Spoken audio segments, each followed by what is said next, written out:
क्या सायद आउँछ होला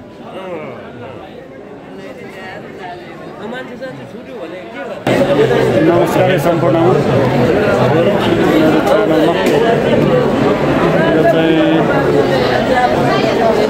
नेपाल एयरपोर्टको स्थिति चाहिँ एकदमै भिडाभिड छ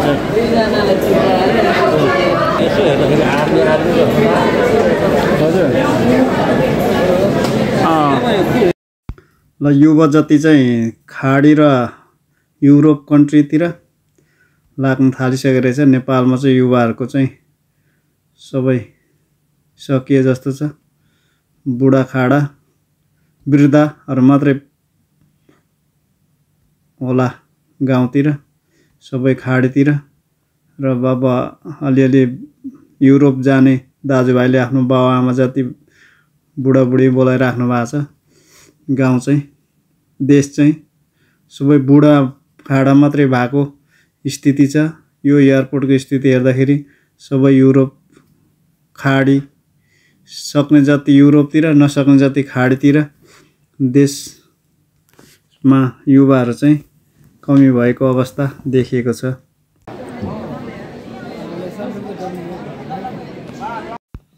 यो मलेसियन एयरलाइन्सबाट बिजनेस क्लासमा मेरो चाहिँ सिडनीको यात्रा प्रारम्भ भएको छ हामी बिजनेस क्लासबाट मलेसिया ट्रान्जिट त्यसपछि सिडनी जाँदैछौँ बाई बाई नेपाल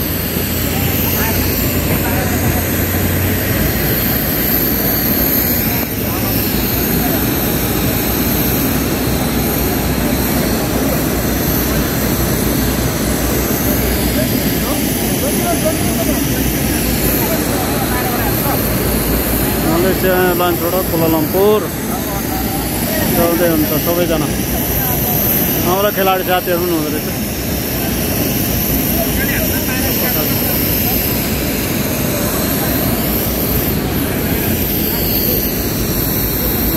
अन्तर्राष्ट्रिय सिङ्गापुर एयरलाइन्स नेपाल एयरलाइन्स आज चाहिँ मलेसिया एयरलाइन्सबाट हामी मलेसियाको प्रस्थान गरिँदैछ मलेसिया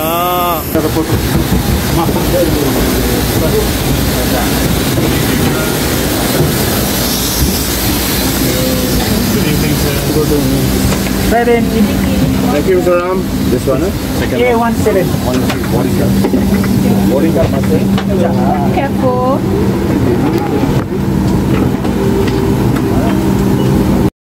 ल बिजनेस क्लासको चाहिँ कम्फर्टेबल हुने रहेछ सिटहरू अब यहाँ चाहिँ सुतेर जाने व्यवस्था सबै हुँदो रहेछ यो चाहिँ हामी एकदमै आरामदायी सिटको साथ अब आफ्नो सिट सुरक्षित गरियो मलेसियन एयरलाइन्समा बिजनेस क्लासमा एकदमै बस्नलाई सुतेर आरामसँग आउनलाई एकदमै कम्फर्टेबल थियो तर खानाको लागि चाहिँ नेपाली स्वाद नमिलेको कारणले मलाई चाहिँ ठिक लागेन त्यति टेस्ट मन परेन गुलियो टेस्ट मलेसियन टेस्टहरू भएको कारणले र खाना त्यति कम्फर्टेबल भएन त्यति टेस्ट भएन नेपाली टेस्ट नेपाल अनुसारको टेस्ट नभएको कारणले चाहिँ मलाई त्यति खाना रुचेन सर्भिस एयर होस्टेसहरुको सर्भिस चाहिँ एकदमै राम्रो थियो एकदमै सर्भिस एकदमै राम्रो तर खानाको लागि चाहिँ नेपाली स्वाद नभएको कारणले अहिलेसम्म म सिडनी आएर पनि त्यो खानाले गर्दाखेरि त्यति कम्फर्टेबल भइरहेको छैन मलेसिया एयरपोर्ट मलेसिया एयरपोर्टमा अहिले चाहिँ सब नेपाल दाजुभाइहरू छन् हाम्रो क्रिकेटरहरू हङकङ जाँदै हुँदो रहेछ ललितहरू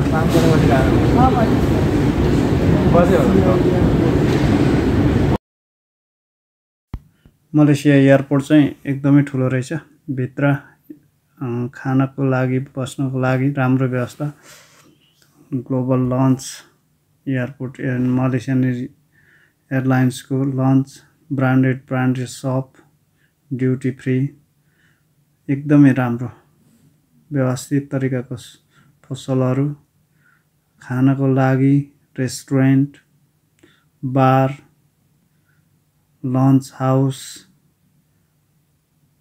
स्टारबक्स ब्रान्डेड सामानहरू सपहरू घुम्नलाई चाहिँ एकदमै आनन्द आउने ट्रान्जिट 4 घण्टाको ट्रान्जिट चाहिँ घुमेर नै ब्रान्डेड सामानहरू हेरेर एयरपोर्टमा नै टाइम पास भयो।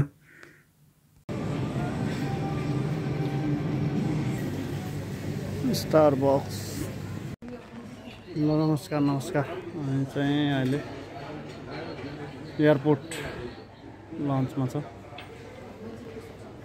पुरा यो मलेसिया बाहिरको मलेसियन एयरलाइन्सहरू अन ओल्ड एयरपोर्ट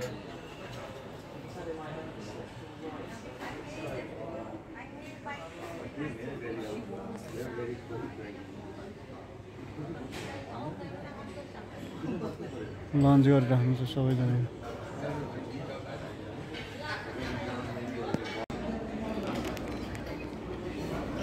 ल हामी चाहिँ ब्रेकफास्ट टी ब्रेक गर्दैछौँ। क्यामेल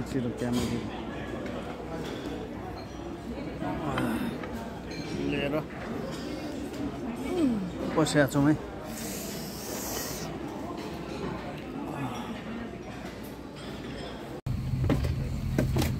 ल हाम्रो चाहिँ अब सिडनीको यात्रा सुरु भयो मलेसियाबाट। थ्याङ्क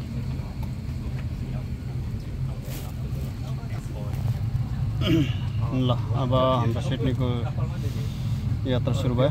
हामी प्लेनमा चढिसक्यो। अहिले चाहिँ यो चाहिँ हाम्रो ड्रिङ्क आइसकेको छ। मलेसियाको यो भ्यू चाहिँ मलेसिया टु सिडनीको प्लेनबाट खिचिएको हो। यहाँबाट चाहिँ एकदमै राम्रो मलेसियाको भ्यू देखिएको थियो। मलेसियाबाट म सिधै सिडनी प्रस्थान गर्दाखेरि देखिएको एकदमै रमणीय दृश्य। तर आफूलाई मलेसियन खानाले कम्फर्टेबल बनाएको थिएन। सिडनी चाँडै पुग्ने मात्रै सोच भइरहेको थियो र एयर होस्टेसहरूले दिएको खाना पनि मैले धेरै रिफ्युज गरेँ। र यो चाहिँ म सिडनीमा आइसकेपछि राति सिडनी एयरपोर्टको भ्यू हो। म सिडनी आउँदाखेरि रातको 8-7 बजिसकेको थियो र यो चाहिँ ल्यान्डिङ हुने टाइममा सिडनी एयरपोर्टको इभिनिङ भ्यू हो। यो सिडनी एयरपोर्टमा आइसकेपछि ल्यान्ड हुनै लाग्दा ल्यान्ड भइसकेपछिको इभिनिङ भ्यू एकदमै इभिनिङ जस्तो लाइट देखिएको छ। सिडनी ल्यान्ड भयो सिडनी एयरपोर्टमा बल्ल ल्यान्ड भयो। अहिले चाहिँ सिडनी एयरपोर्ट आइपुग्यो। अस्ट्रेलिया ल्यान्ड भयो हामी। यो चाहिँ अस्ट्रेलिया सिडनी एयरपोर्ट।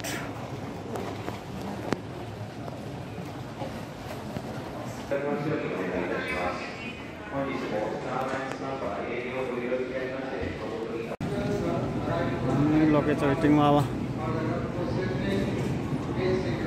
सिडनीको लगेज वेटिङमा आयो हाम्रो लगेज।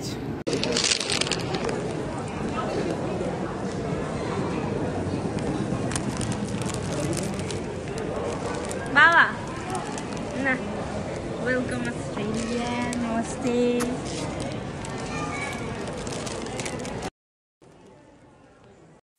धन्यवाद। अर्को भिडियोमा फेरि भेटौँला।